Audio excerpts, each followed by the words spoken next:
Welcome and thank you to our veterans and their families for your service. I went to the thrift store, and as always, I'm looking for more face sculpts. I found an epic haul of articulated dolls. I could only get a portion of them. So I ended up getting as many as I could afford at the time, and I ended up spending my whole budget. What? I didn't spend any of the bill money. Let's start with this gentleman. He has the military haircut. He does have some marks on his face, but I think I can probably get those off of there. His face is slightly discolored from his torso, but he does have more than the normal articulation on Ken dolls. He can move his head side to side, and he has a rotation at the collarbone. So he can do this side to side, but he can also go up and down at a different joint. That's neat. So he has the shoulder, it's all the way around and out. He has elbow and wrist, and it could also turn.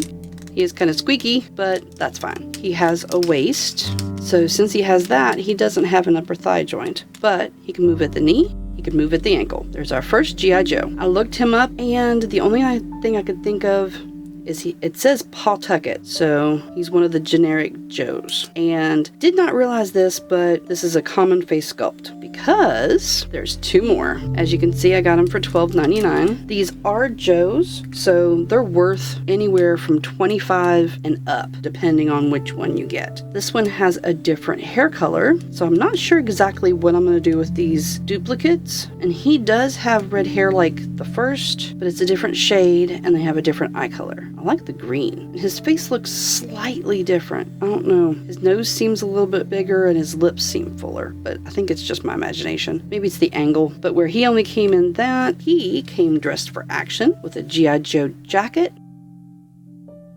and the pants. It has 3 snaps, which is very neat. And then he has his boots. They're very rubbery, but he too has the same articulation. There's the second one, and the third one has darker hair, brown eyes, exact same articulation, but he came in it's like a mechanic's overall outfit. At least that's what I'm thinking. Maybe it's a flight suit. That's what I'm thinking of. And this does say G.I. Joe in the back. So at least the clothes are authentic, and it's the same Pawtucket face sculpt. If you know anything about these, feel free to give me some pointers. I wish it had the belt. That would have been cool. But he does come with his boots, or at least a pair of boots. And what's cool is these are slightly different. I like it when I get a variety. And this is extremely difficult to get back on him, so I'm just going to let his one arm hang out. It's really neat. You can see like his scalp through his hair. That is very cool. Looks realistic, almost. Except for the little paint right there. So there's our first 3. They look like triplets. And in case you were wondering, these are not working pockets. But it is made out of a very sturdy material. It's not the nylon. The last 4 are the best yet. This next one I don't believe is actually a G.I. Joe. He was $3.99. But I liked his facial sculpt. And it seems like at one point he must have had some flocking on his hair, because he still has a little bit right here. And you can see around the edge. I'll have to clean that up. Looks like he was wounded, so he is definitely an action figure. He doesn't have quite as much articulation as the other 3. His head only goes side to side, not up and down at all. He does have it at the shoulder, elbow, wrist. He does not have a waist. He does go out to the side. He does have a knee and the ankle. But I like his face, and the scar gives him character. I'm looking forward to fixing these guys up. Well, oops. This guy has the same facial sculpt as the first 3. He just is blonde, and he's exactly like them. But I like his outfit. Does the pocket work? Nope, no pocket. What about the outside? Nope, all fake. That's not right. Has a couple of loose threads. Does have a pocket on the bottom of the pants, and yes, that actually works. Wow. Cool. Why couldn't they do that for all of it? And he has one over here as well. And black boots. I really wish I had noticed that these all had the same facial sculpt. I was in a hurry and I was trying to just get different ones. That goes to show, pay good attention when you're shopping. But I do like his outfit. Next up, we have this gentleman. He has pretty much exactly the articulation as the others. Love his hair. His scar gives him character like the other one. You can see individual hairs. He comes with a gas mask. Much more handsome this way. He has a vest. He has a waist. He has a tattoo, USN, US Navy, sturdy pants, and boots. Boots seem to be a standard for all these guys. Most of them anyway.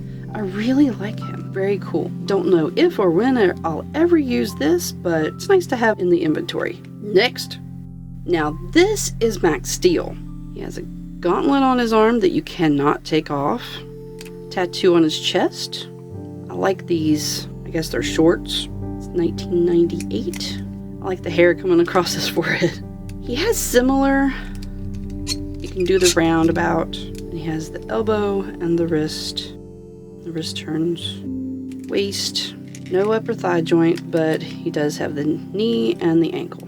And he is a little bit more plasticky than the others. They're a little bit more solid, I think. There's that one. And apparently I can't count. So I was off earlier. So we have 1, 2, 3, 4 of the similar. And then we have 1, 2, 3, and 1 more. This is a special doll. I could not resist him. I love the beard. He makes me think of Obi-Wan Kenobi.